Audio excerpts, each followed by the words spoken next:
في كيفية ربح المال بشكل غير تقليدي.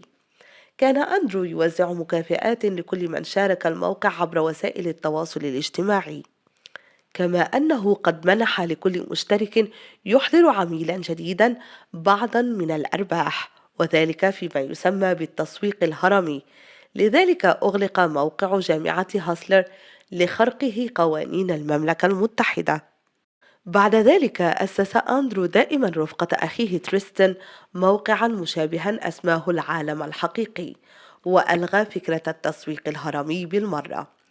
بالموازاة مع ذلك أسس موقعا أسماه غرفة الحرب، وكان يشارك فيها أندرو أفكاره مع متابعيه عن كيفية تحرير الرجل العصري من العبودية، وكان يؤكد فكرة كسب المال وامتلاك العضلات والسيارات للتميز في عالم الرجل.